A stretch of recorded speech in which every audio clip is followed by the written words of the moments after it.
자, 오늘 우리에게 주시는 하나님의 말씀 한번 또 보도록 하겠습니다. 요한복음 17장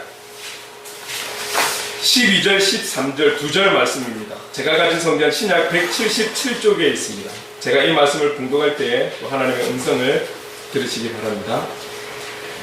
내가 그들과 함께 있을 때에 내게 주신 아버지의 이름으로 그들을 보존하고 지켰나이다. 그 중에 하나도 멸망하지 않고 다만 멸망의 자식뿐이오니 이는 성경을 응하게 함이니이다. 지금 내가 아버지께로 가오니 내가 세상에서 이 말을 하옵는 것은 그들로 내 기쁨을 그들 안에 충만히 가지게 하려 함이니이다. 아멘. 오늘 본문으로 내 기쁨을 가지라 라는 제목으로 함께 나누려고 합니다. 우리 각자에게 주시는 또 은혜가 있을 줄로 믿습니다. 자, 우리 지난주 또 말씀을 살짝 이렇게 돌아보면 예수님은 자신의 사역을 이어서 감당할 이 제자들을 위해서 지금 집중적으로 기도하고 있다는 거예요.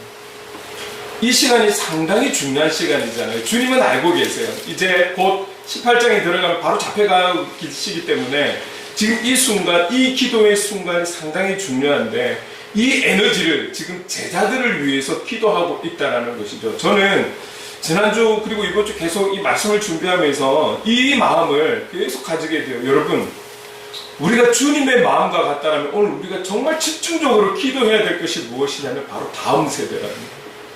예수님께서 제자들을 위해서 기도하시는 목적은 그거예요. 이들이 목숨 걸고 주님이 하신 일들, 복음을 전하고 선포하고 그리고 그렇게 복음대로 살아갔던 제자들, 앞으로 저와 여러분을 대신해서 우리가 조금 전에 기도할 때도 막 그랬지만 다음 세대의 행복을 그리는 교회 영적 주인공으로서 또 그 다음 세대를 위해서 준비해 가야 되고 제자들이 했던 일들을 해야 하는 그 인물들이 지금 여기 있는 우리 청년, 청소년들 아니겠습니까?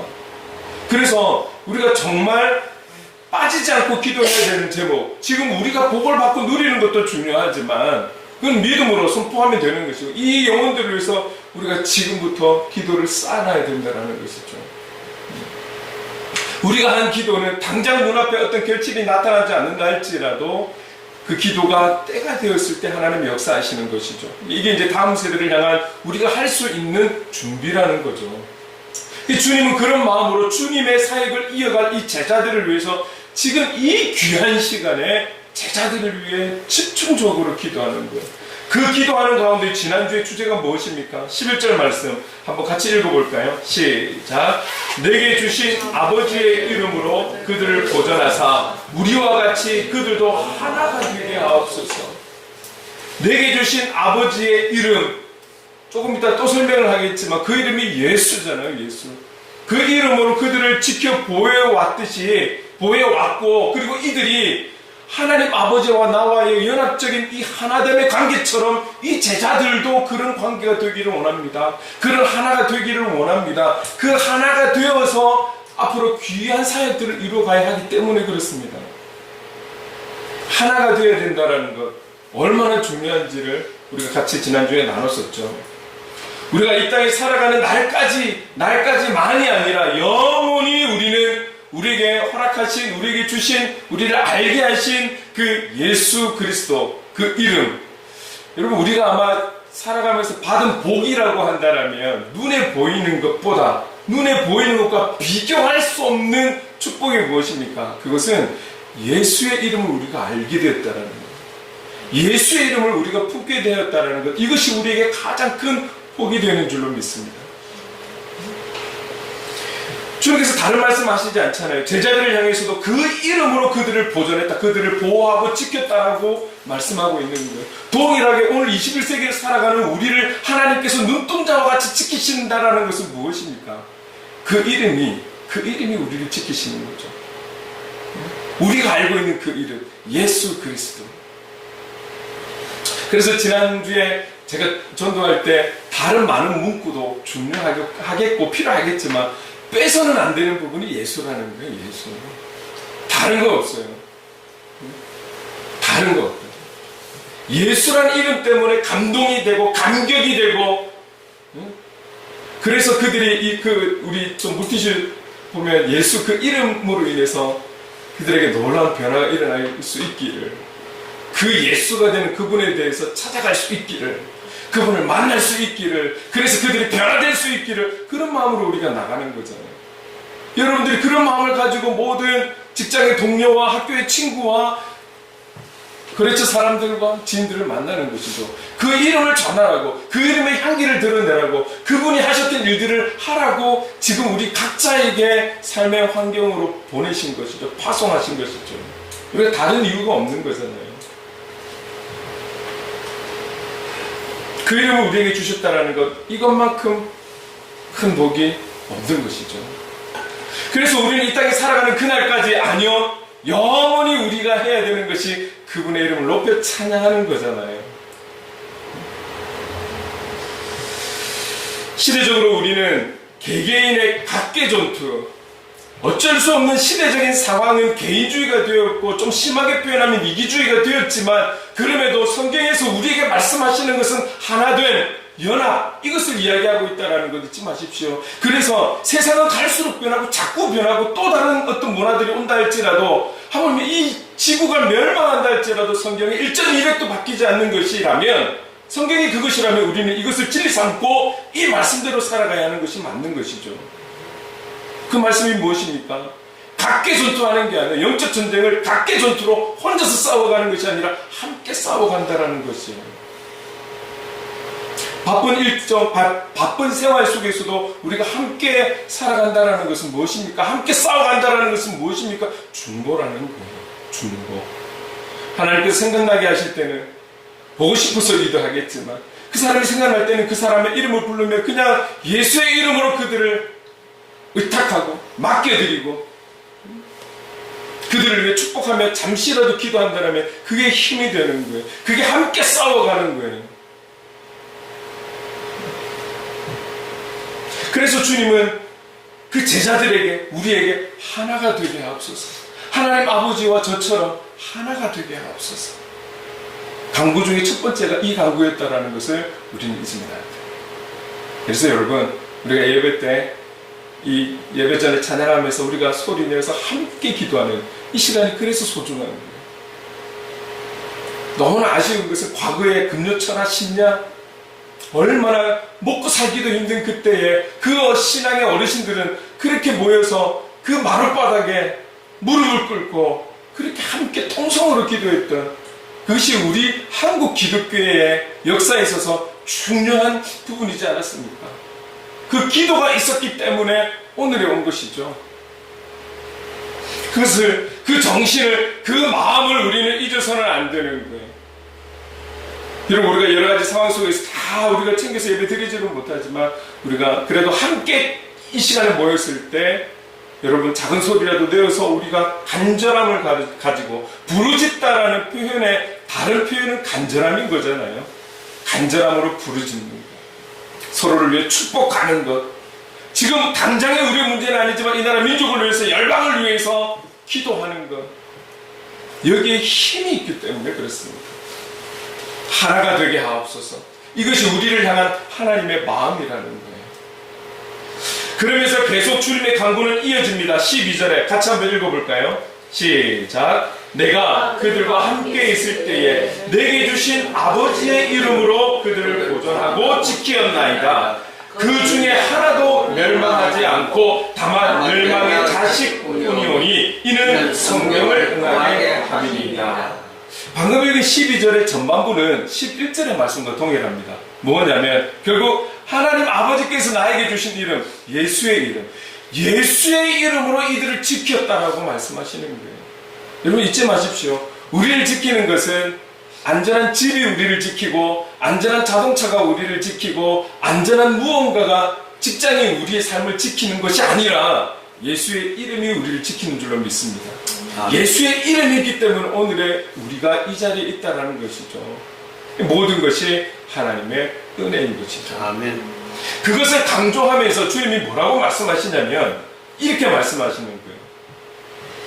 그 중에, 그 제자들 중에 하나도 멸망하지 않고, 멸망하지 않게끔 하나님께서 하나님 주신 그 이름으로 지켰다라는 거예요. 그런데 그 뒷말이 다만 멸망의 자식뿐이오니 이는 성경을 응하게 함이니이다. 멸망의 자식뿐이오니 지금 이렇게 말씀하고 있어요. 자, 여러분 이게 무슨 말씀일까요? 우리가 12명의 제자들 가운데 한 명이 예수님을 파는 역할을 감당하는 그런 인물이 있다는 걸, 가룟 유다가 있다는 것을 우리는 성경을 통해서 알고는 있어요. 자, 그렇다면 그 제자들 중에 한 영혼도 멸망을 하지 않아야 되는데 다만 멸망의 자식이 있어요. 멸망의 자식이. 그 자식이 바로 우리가 가룟 유다라는 것은 알고 있어요. 알고 있는데 이 가룟 유다에 대해서 이미 요한복음 13장에서 우리에게 알려주신 말씀이 있어요.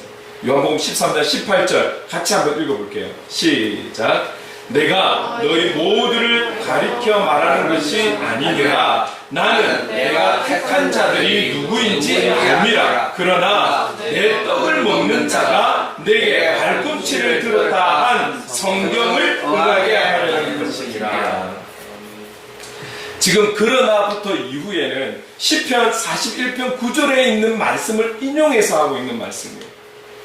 이미 구약의 시편 41편에 동일하게 이 말씀이 있단 말이에요. 자, 그렇다면 내 떡을 먹는 자가 내 발꿈치를 들었다. 이 말이 무슨 말일까요?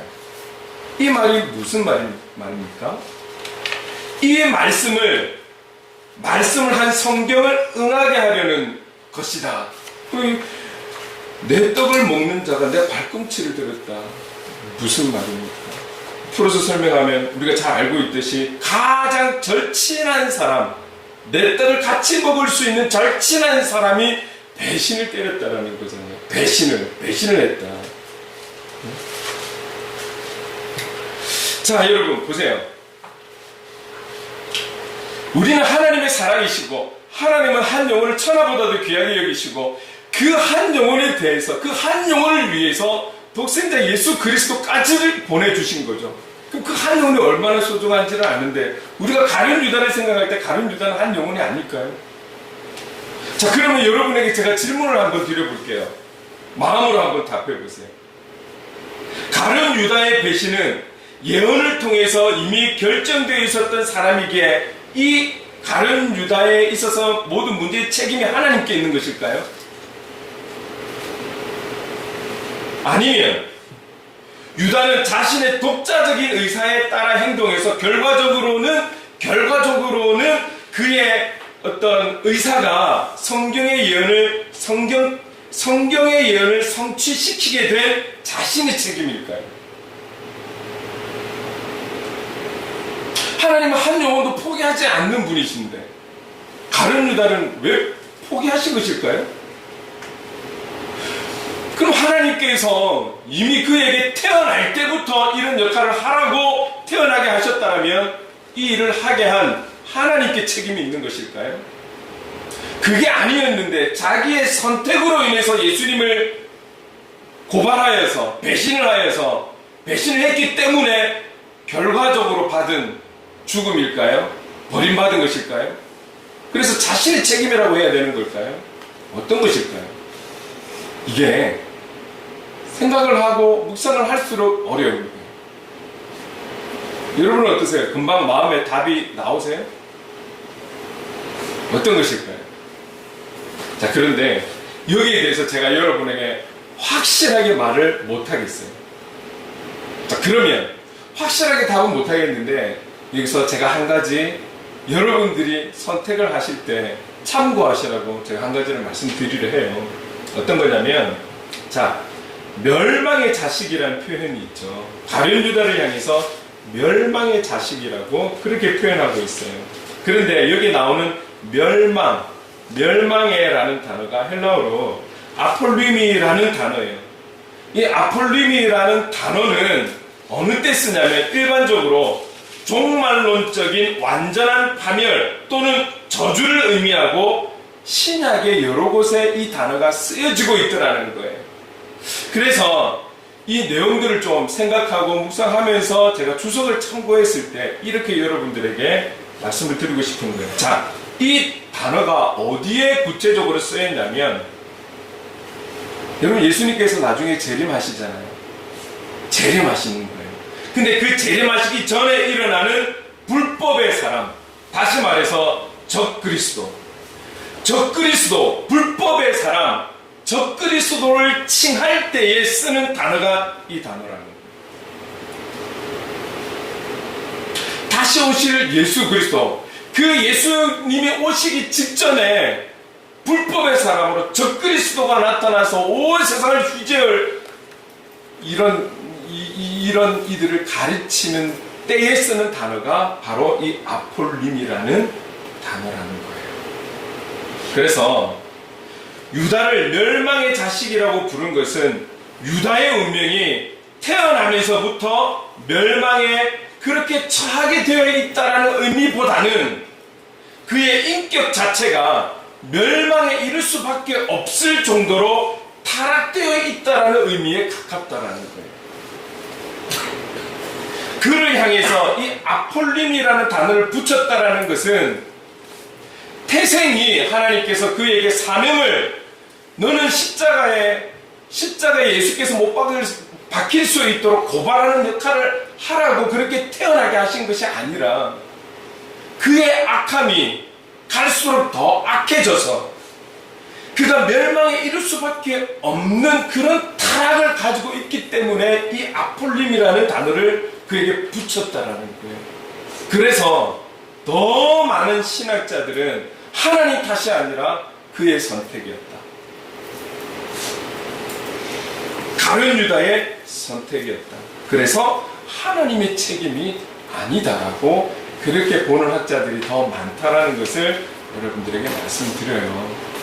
자, 그렇다면 여러분, 우리가 조금 긴장해야 되는 것은 우리가 믿음으로 구원을 받았다라고 그렇게 선포하고 시인하고 찬양하고 예배를 드리지만 이 믿음을 지켜나가는 것이 어렵다라는 것을 기억하셔야 돼요. 우리가 무엇이든지 간에 그게 기계라도 아니면 우리가 얻은 결과라도 그것을 지켜가는 것이 너무 어렵다라는 것을 여러분들이 잘 아실 거예요. 우리 학생들 같은 경우에도 성적을 잘 받고 그 지켜가는 게 어려운 거잖아요. 가룟 유다가 태어나면서부터 멸망의 사람으로 태어난 거 아니에요. 갈수록 예수 그리스도를 만나서 더 성장하고 더 아름다운 모습이 아니라 갈수록 그 안에는 또 다른 죄악된 모습이 있었다라는 것이죠. 멸망에 이를 정도에. 그래서 결국은 예수님을 판 것이죠. 우리 안에도 두 모습이 있지 않습니까? 선한 싸움으로 싸우려는 그 의지도 있고 죄악된 우리의 본능도 있고, 그래서 우리에게 주신 축복 중에 하나가 회개라는 거예요. 여러분, 이 가룟 유다만 이렇게 된다라는 거 아니에요. 우리 기억하셔야 돼요. 자, 그렇습니다. 그런데 이 멸망의 자식이 결국은 가룟 유다를 가리키는 것이죠. 근데 그것은 모든 것이 성경을 응하게 하려 함이라, 이미 구약에 말씀하신 그 성경대로 응하게 하기 위해서 그러셨다라는 것이죠. 자, 그리고 여러분 13절에 보니까 같이 한번 읽어보겠습니다. 시작. 지금 내가 아버지께로 가오니 내가 세상에서 이 말을 하는 것은 그들로 내 기쁨을 그들 안에 충만히 가지게 하려 함이니라. 무엇을 그들 안에 내가 가지고 있는 기쁨, 내 기쁨을 그들이 충만하게 가질 수 있도록, 충만하게 누릴 수 있도록. 오늘 제자들이 주님 안에서 하나가 되어서, 주님 안에서 하나가 되어서 주님이 누렸던 그 기쁨을 저들이 누렸으면 좋겠다라는 거죠. 더 어려움 속에서 사명을 감당하기 위해 힘을 내야 될 것이고, 핍박도 오고 여러 가지 아픔도 오고 힘든 부분들이 올 건데, 그럼에도 저들이 주님의 이름 안에서 모여서 하나가 되어서 주님이 지금 누리는 그 기쁨을 저들도 누리기를 원합니다. 이 마음으로 지금 기도하고 간구하고 있는 거잖아요. 주님은 이 기쁨에 대해서 지금 여기에만 이야기하고 있는 것 아니에요. 이미 요한복음 15장 11절에 이렇게 말씀하고 있습니다. 같이 읽을게요. 시작. 내가 이것을 너희에게 이름은 내 기쁨이 너희 안에 있어 너희 기쁨을 충만하게 하려 함이라. 요한복음 16장 22절에도 함께 시작. 지금은 너희가 근심하나 내가 다시 너희를 보리니 너희 마음이 기쁠 것이요 너희 기쁨을 빼앗을 자가 없으리라. 요한복음 16장 24절 시작. 지금까지는 너희가 내 이름으로 아무것도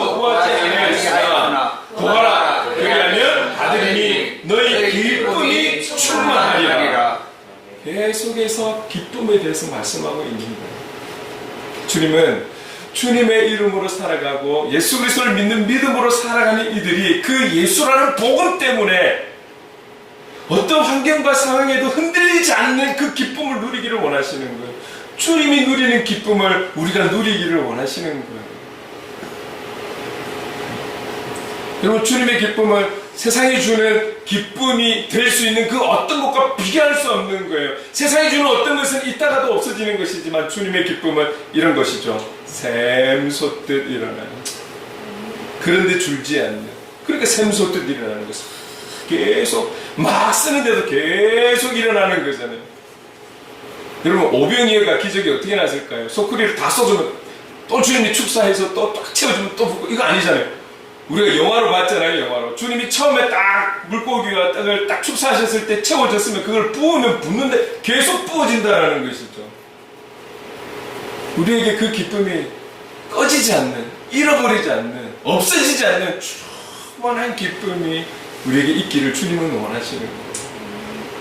우리가 이 땅에 살아가는 어떤 이유 때문에 슬퍼하고 찡그리고 마음 아프고 힘들게 살아가는 걸 원하는 것이 아니라, 어떤 환경과 상황이 있다 할지라도 우리 안에 주님이 누리는 기쁨으로 살아가기를 원하시는 거예요. 여기뿐만이 아니에요. 성경 곳곳에도 기쁨에 대해서 말씀하고 있습니다. 우리가 잘 알고 있는 말씀, 데살로니가전서 5장 16절. 짧으니까 같이 읽어봅시다. 시작. 항상 기뻐하라. 항상 기뻐하라는 거예요. 항상. 여기 항상에는 다른 이유가 없어요. 모든 상황 속에서 기뻐하라.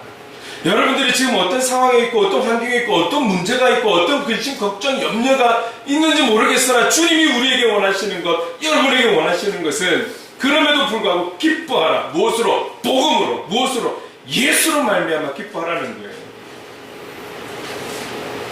항상 기뻐하라고 명령하신 거예요. 타협이 아니라 명령이에요. 또 한 군데 읽어볼게요. 빌립보서에서도 이 기쁨을 강조하고 있는데 빌립보서 4장 4절 같이 한번 읽어보겠습니다. 시작. 주 안에서 항상 기뻐하라. 내가 다시 말하노니 기뻐하라. 뒤에서 없다고 쌓여있어요. 제가 다시 한번 읽어드릴게요. 주 안에서 항상 기뻐하라. 내가 다시 말하노니 기뻐하라. 지금 사도 바울이 계속해서 빌립보 교회에 있는 성도들에게 기뻐해. 내가 다시 말할게. 너희들 기뻐해야 돼. 근데 여기에 수식어가 있어요. 주어가 있어요. 무엇입니까? 주 안에서. 주 안에서. 다른 무엇 때문에 기뻐해야 돼? 너희들 돈을 잘 벌어가지고 대박나서 좀 기뻐해봐. 너희들 로또에 좀 당첨이 돼가지고 좀 너희들 좀 승진해가지고 말이야. 좋은 직장 얻어가지고 한번 기뻐해봐. 그것도 원하시지만, 그것도 그렇게 돼야 되겠지만, 그보다 더 큰 것은 주 안에서 기뻐해. 다시 말할게. 기뻐해야 돼. 기뻐해야 돼. 여러분, 성경 곳곳에서 하나님의 사람들, 예수 그리스도를 믿는 그 믿음의 사람들에게 계속해서 사도들이 선포를 하는 것은 기뻐하라는 거예요. 주 안에서 기뻐하라는 거예요. 그러면 이 내용을 우리가 종합해서 보면 이런 거예요. 우리가 이 땅에서 진정한 감사, 조금 뒤에 감사도 부르겠지만 그런 감사, 우리가 이전에 불렀던 행복, 그리고 진정한 기쁨은 어디에 있냐? 주 안에 있다. 참 단순한 거죠. 너무 단순해서 우리가 못 믿는 건지 모르겠어요. 너무 쉬워서. 그러나 많은 하나님의 사람들이 가서 선포한 것은 다른 거 없어요. 주 안에서 기뻐하라. 우리가 그러면 여기서 기쁨을 누리기 위해서 할 수 있는 것은 주 안에 머물 수 있도록 우리는 힘써 노력하는 것이죠. 힘써 노력하는 거예요. 주 안에 있으려고 노력하는 것이죠. 여러분, 제가 행복 가사를 한번 읽어보려고 해요. 이 행복에 나오는 찬양의 가사를 제가 기쁨이라는 단어로 바꿔서 한번 읽어볼게요. 앞부분은 부르려고 하는 게 아니라 가사 보시라고 올려놨는데 제가 한번 읽어볼게요. 여러분, 화려하지 않아도 정결하게 사는 삶, 가진 것이 적어도 감사하며 사는 삶, 내게 주신 작은 힘 나눠주며 사는 삶, 이것이 나의 삶의 기쁨이라. 눈물 날 일 많지만 기도할 수 있는 것, 억울한 일 많으나 주를 위해 참는 것, 비록 짧은 작은 삶, 주 뜻대로 사는 것, 이것이 나의 삶의 기쁨이라. 이것이 기쁨이라오. 세상은 알 수 없는 하나님의 선물, 이것이 기쁨이라오. 하나님의 자녀로 살아가는 것, 하나님의 자녀로 살아가는 것, 이것이 기쁨이라오. 우리가 주 안에 있다라는 것, 우리의 노력과 의지로가 아니라 주님 우리를 택해 주셔서 주 안에 거할 수 있도록 도와주셨다라는 것. 우리는 아무런 대가가 없지만 주님이 우리에게 예수의 이름, 우리의 소망이요, 희망이요, 회복이요, 치유요, 온전함이요, 모든 것을 감당할 수 있는 이 예수의 이름을 우리에게 주셨다라는 사실, 이것만 생각해도 기쁨이라는 거예요. 오늘 본문은 우리에게 말씀하고 있어요. 예수님께서 이 제자들이 다른 어떤 것보다 예수 그리스도 안에서 하나가 되어서 많은 일을 하는 것도 중요하지만 그 하나됨 속에서 내가 가진 이 기쁨을 그들이 가지기를 원하는, 누리기를 원하는, 충만한 기쁨을 누리기를 원하는 거예요. 많은 사도들이 가는 곳곳마다 기뻐하라라고 명령하고 있다라는 거 잊지 마십시오. 선포하고 있다라는 거 잊지 마십시오. 오늘 우리가 살아가는 현장에서 믿는 자들과 믿지 않는 자들이 무엇이 다를까요? 우리에게 주어지는 시대적인 어려움은 동일한데 우리가 다를 수 있는 것은 기쁨 아닐까요? 찡그리는 산이 아니라 그 기쁨 때문에 우리 주름이 쫙 펴지는, 이것이 다른 것 아닐까요? 주님은 제자들이 오늘을 살아가는 저와 여러분이 주님의 기쁨을 충만하게 누리기를 원하신다라는 것. 우리가 조금 전에 데살로니가 전서 5장 16절도 항상 기뻐하라는 것도 뒤에 18절, 17절에 가면 이것이 우리를 향한 하나님의 뜻이다라고 말씀하고 있는 거예요.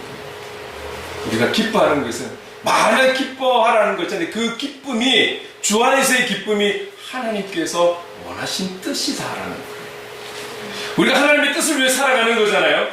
우리 하나님의 뜻을 위해 살아갑시다. 그런 우리 교회 됩시다. 우리가 계속 그렇게 이야기하고 제가 메시지를 던지고 있잖아요. 그 뜻이, 그 뜻 중에 하나가 기쁨으로 살아가는 거예요.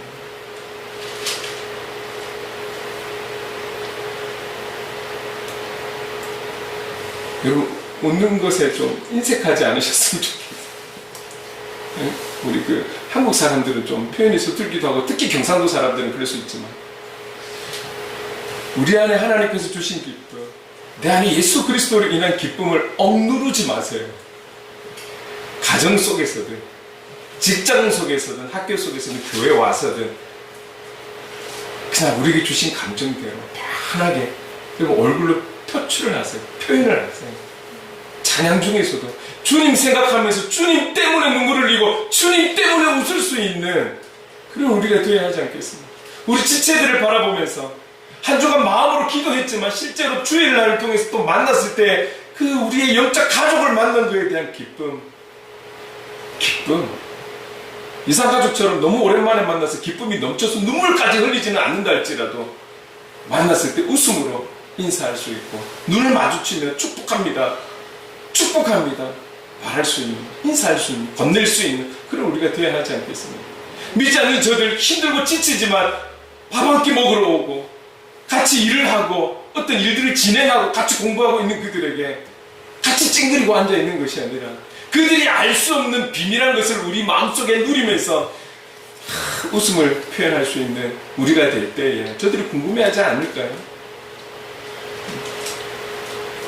그래도 감사한 건 앞에 서는 정 목사님이 그래도 많이 찡그리지는 않잖아요.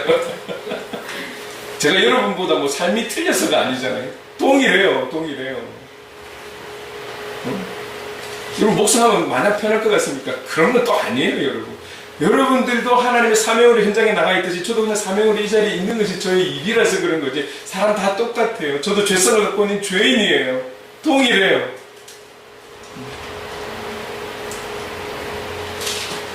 여러분, 주님이 우리에게 원하시는 것은 우리가 행복을 그리는 교회라는 이 교회 안에서 머리가 되신 이 교회 안에서 우리가 한 가족이 되고 하나가 되어서 한 마음으로 한 뜻으로 하나님의 뜻을 위해서 나아가는 것도 중요한 것이고 그 하나됨으로 주님이 누리셨던, 주님이 가르쳤던 그 기쁨을 충만하게 누리는 것이 우리를 향한 주님의 뜻이라는 것.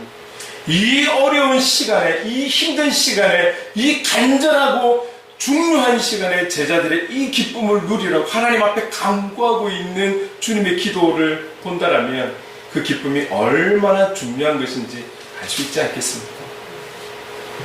주님의 이 뜻을 따라서 우리가 주님과 동행하는 그런 그리스도의 삶을 통해 세상 사람들이 알 수도 없고 줄 수도 없는 이 영원한 기쁨을 우리가 서 있는 모든 곳에서 누리면서 사는 그런 하나님의 사람, 복음의 사람, 삶의 예배자 될 수 있기를 주님의 이름으로 축원합니다. 아멘. 아멘. 이 시간에 그래서 우리 이 찬양, 이 찬송, 이 찬송이 딱 너무 우리에게 합한, 오늘 말씀에 합한 또 찬송이 있어서 함께 불러보려고 합니다. 이 찬양의 가사처럼 살아갈 수 있기를 원합니다.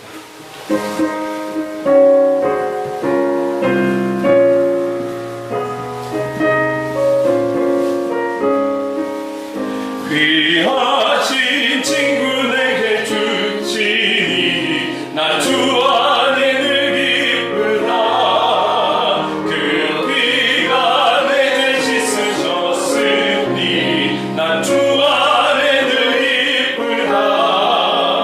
나 주 안에 늘 기쁘다.